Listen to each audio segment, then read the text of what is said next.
کہا نوجوان لوگ تو ہم سے مال چھپاتے ہیں، تم خود ہی بتا رہے ہو، کیا وجہ ہے؟ اللہ اکبر، دیکھو سچے کی زبان سے جب بات نکلتی ہے تو کیسا اثر رکھتی ہے۔ شیخ عبد القادر جیلانی فرماتے ہیں کہ میری ماں نے بس مجھ سے ایک وعدہ لیا تھا کہ بیٹا ہر حال میں سچ بولنا۔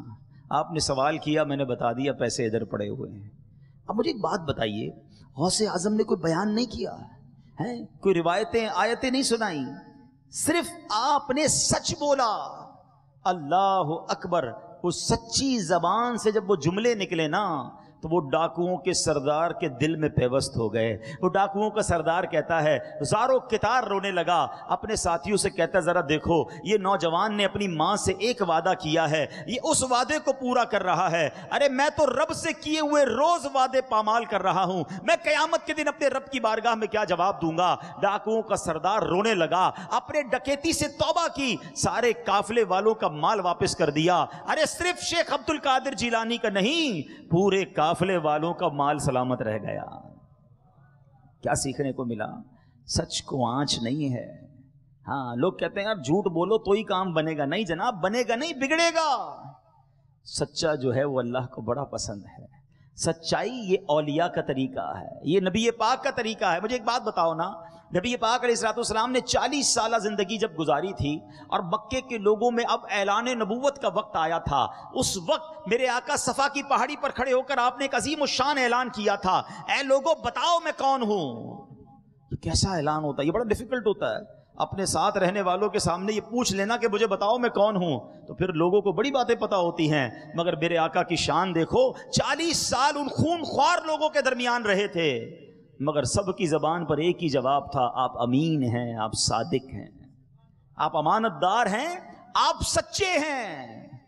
ایک بات تو بتاؤ، بے حد محبت ہے آقا سے، بڑی محبت ہے غوث اعظم سے، آقا امین ہیں، غوث پاک سچے ہیں، اور یہ نبی پاک کو ماننے والا غوث پاک کا دیوانہ کیسے جھوٹ بول دیتا ہے؟ اپنے بارے میں سوچو، کیسے فیضان ملے گا مصطفیٰ کریم علیہ السلام کا؟ کیسے غوث اعظم کی سچی غلامی کا دعویٰ کر سکتے ہم کہ اگر زبان پہ جھوٹ ہے تو؟ یاد رکھیے میرے پیارے اسلامی بھائیوں، ہمیں صرف سچ بولنا ہے۔ ہمارے آقا تو وہ ہیں جن کے بارے میں بریلی کے تاجدار لکھتے ہیں نا، سچی بات سکھاتے یہ ہیں، سیدھی راہ چلاتے یہ ہیں۔ ارے سچی بات سکھانے والے آقا ہیں، اور نبی پاک کا غلام کہلانے والے کی زبان پہ جھوٹ؟ اچھا جھوٹ بھی اب اتنا آ گیا ہے کہ پہلے تو لوگ کبھی کبھی جھوٹ بولتے تھے، لوگ بتاتے ہیں پہلے کبھی کبھی کوئی جھوٹ بولتا تھا، اب تو ایسا لگتا ہے کوئی کبھی کبھی سچ بولتا ہے، ہر بات میں جھوٹ، دوستوں کو ہنسانے کے لیے جھوٹ، کاروبار میں مال بیچنا ہے تو جھوٹ، مال خریدنا ہے تو جھوٹ، پیسے دینے نہیں ہے تو جھوٹ، ہر بات میں جھوٹ، مذاق بن گیا جھوٹ، تو اس کو کوئی بڑا گناہ سمجھتا ہی نہیں ہے۔ اللہ اکبر، روایتوں میں آتا ہے جب بندہ ایک جھوٹ بولتا ہے نا، اس کے منہ سے ایسی بدبو نکلتی ہے کہ اس کے منہ کی بو سے فرشتے 1 میل دور ہو جاتے ہیں۔ اب سوچو، جھوٹ بول بول کر فرشتے تو دور کر دیے ہیں، رحمت کے فرشتے تو ہو گئے دور، اب ہم کہتے ہیں گھر میں بیماری نہیں ختم ہوتی، پریشانی ختم نہیں ہوتی، برکت نہیں آتی، کاروبار میں کوئی فائدہ نہیں ہو رہا۔ ارے تم نے جھوٹ بول کر سارے رحمت کے فرشتے تو دور کر دیے۔ آؤ اے غوث پاک کے چاہنے والوں، اگر واقعی فیضان غوث حاصل کرنا ہے نا، واقعی 11ویں شریف کی برکتیں حاصل کرنی ہے، تو آج ایک نیت کر کے جاؤ کہ آج کے بعد جھوٹ نہیں بولیں گے۔ نیت کر لیں انشاءاللہ، آج کے بعد جھوٹ نہیں بولیں گے انشاءاللہ، سچ بولیں گے۔ کبھی کبھی مشکل ہوتا ہے سچ بولنا، لیکن آپ یقین کریں جب آپ سچ بولتے ہیں نا تو کام سیدھا ہو جاتا ہے۔ مثال کے طور پہ مدرسے کے طلباء بھی بیٹھے، اسکول کالجز والے بھی بیٹھے ہوں گے، آفس میں جاب کرنے والے بھی بیٹھے ہیں۔ اب کسی دن آپ لیٹ ہو گئے، ٹھیک ہے، اب لیٹ ہونے پر کیا بہانہ ہوتا ہے؟ وہ ٹریفک جام تھا، فلاں پرابلم ہو گئی تھی، پیر میں تکلیف تھی، طبیعت ٹھیک نہیں تھی۔ اب قاری صاحب، استاد صاحب یا آفس والے تو مان گئے کہ آپ آدھا گھنٹہ کیوں لیٹ ہوئے ہیں، جھوٹ کا گناہ تو مل گیا نا، اور آپ جلدی اٹھنے والے بھی نہیں بنے، کیونکہ آپ کو پتا ہے جب لیٹ ہوں گا جھوٹ بول دوں گا۔ لیکن جس دن آپ نے کہا کہ میری آنکھ ہی لیٹ کھلی تھی، میں خود گھر سے دیر نکلا تھا، تو کیا ہوگا؟ چھوٹی سی یا تو سزا ملے گی یا تھوڑے پیسے کاٹ لیے جائیں گے سچ بولنے کی وجہ سے، لیکن فائدہ کیا ہوگا کہ اب آپ کل جلدی اٹھیں گے، آپ جھوٹ سے بھی بچ گئے، آپ کی روٹین بھی ٹھیک ہو گئی۔ اور ایک اور بات یاد رکھیں، جو جھوٹ بولتا ہے نا وہ ہمیشہ پریشان نظر آئے گا آپ کو۔ ہاں کتابوں میں لکھا ہے جھوٹ بولنے والے کے چہرے سے نور ختم ہو جاتا ہے، جھوٹ بولنے والا آپ کو مضطرب، ٹینشن میں پریشان دکھے گا، سچ بولنے والا بڑا پرسکون دکھے گا، اس کے چہرے پہ نور ہوگا۔ اللہ اکبر۔ نبی پاک علیہ الصلوۃ والسلام جب لوگوں کو اسلام کی دعوت دیتے تھے نا، تو کئی بار ایسا بھی ہوا کہ لوگ جو پیارے آقا کا چہرہ دیکھتے نا، کہتے یہ چہرہ کسی جھوٹے کا نہیں ہو سکتا ہے، ایسا چہرہ، یہ جو کہتے ہیں سچ ہی کہتے ہیں۔ ہاں، جو سچ بولتا ہے نا، کام، کوائٹ، پرسکون، بڑا ریلیکس ملے گا آپ کو۔ اور اس کی وجہ بھی ہے، ایک وجہ بھی بتا دیتا ہوں۔ مثال کے طور پہ جس کی عادت ہی جھوٹ بولنے کی ہے، آپ سے ملا کہاں رہتے ہیں، مثال کے طور پہ کوئی بندہ کسی غریب علاقے میں رہتا ہے، کوئی نہ کوئی ایسا علاقہ ہوگا جو غریبوں کا علاقہ ہوگا، اب اس کو بتانا نہیں ہے میں وہاں رہتا ہوں، تو وہ کہے گا میں تو جناب کنال روڈ پہ رہتا ہوں۔ اچھا، اب بتایا اس کو گھر کہیں اور ہے، راستہ بتایا، علاقہ بتایا کوئی مہنگے علاقے کا، اب ساری زندگی یاد رکھنا پڑے گا کہ اس کو میں نے ایڈریس جو ہے نا کنال روڈ کا بتایا ہے، اب جب بھی پوچھے گا اس کو یہی بتانا پڑے گا۔ اچھا، دوسرا کہتا ہے کام کیا کرتے ہو، پتہ چلا کام ٹھیلا لگاتا ہے، حالانکہ ٹھیلا لگانا کوئی غلط بات نہیں، یہ رکشہ چلاتا ہے، کہا جناب میرا تو بہت بڑا بزنس ہے امپورٹ ایکسپورٹ کا۔ اچھا ماشاءاللہ، اس بیچارے کو کیا پتا، اب ساری زندگی یاد رکھنا پڑے گا کہ اس کو میں نے ٹھیلا نہیں بتایا، اس کو امپورٹ کا بزنس بتایا، ٹھیک ہے۔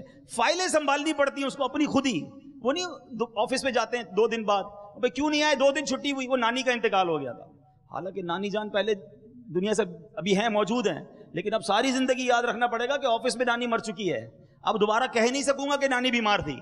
تو جو جھوٹا ہوگا نا، اس نے جھوٹ بولا ہوا ہوگا، اور جہاں جہاں اس نے جھوٹ بولا ہے، وہ ایک جھوٹ کو سنبھالنے کے لیے اس کو مزید جھوٹ بولنے پڑیں گے۔ سچے کو ٹینشن ہی کوئی نہیں ہے، جب پوچھے بتا دوں گا کہاں رہتا ہوں، جب پوچھے صحیح بتاؤں گا کیا کام کرتا ہوں، جو چیز اپنے بارے میں بتانی ہے سچ بتائیں نا، تو آپ کو ٹینشن ہی نہیں ہوگی۔ جھوٹے کو ٹینشن ہوتی ہے۔ اللہ کرے آج یہ جھوٹ کی لعنت ہمارے اندر سے دور ہو جائے۔ اپنے بچوں کو بھی یہ حوصلہ دیا کرو، ہاں، اپنے بچوں کو کہہ دیں کہ بیٹا کوئی غلطی ہو گئی مجھے بتا دینا، جھوٹ مت بولنا، اور وہ غلطی کر کے سچ بولے نا تو اس کو بہت زیادہ صدمات دیں، اس کو اتنا مت ڈانٹے کہ آئندہ پھر جھوٹ بولنے لگے، اس کو اس بات کی شاباش دے کہ چلو کم از کم تم نے سچ بات تو بتائی، تاکہ بچپن سے بچہ سچا بنے۔ غوث اعظم کی ماں نے کہا تھا بیٹا ہر حال میں سچ بولنا۔ آج ہم دانستہ یا غیر دانستہ اپنے بچوں کی خود ٹریننگ کر رہے ہیں جھوٹ بولنے کی۔ وہ کیسے؟ گھر میں فون آیا کسی کا، ابو نے کہا بیٹا ذرا کہہ دو ابو سو رہے ہیں، بیٹا دیکھ رہا ہے ابا جاگ رہے ہیں، مجھے کہہ رہے سو رہے ہیں، باہر دروازے پہ دستک ہوئی، کہا ابو گھر پہ نہیں ہے بتا کے آؤ۔ اچھا، اس میں کبھی کبھی چٹکلا بھی ہو جاتا ہے، وہ بچہ آ کر باہر بتاتا ہے ابو کہہ رہے ہیں ابو گھر پہ نہیں ہے۔ اب آپ بتائیں کہ آپ خود ہی جھوٹ بولنے کی ٹریننگ دے رہے ہیں، تو وہی بچہ بچپن میں یہ سمجھ رہا ہوتا ہے کہ جب مرضی جھوٹ بول لو، ابو بھی تو کہتے ہیں۔ یہ نہ کرنا، خود بھی سچے بنے، اپنی اولاد کو بھی سچ سکھائیں۔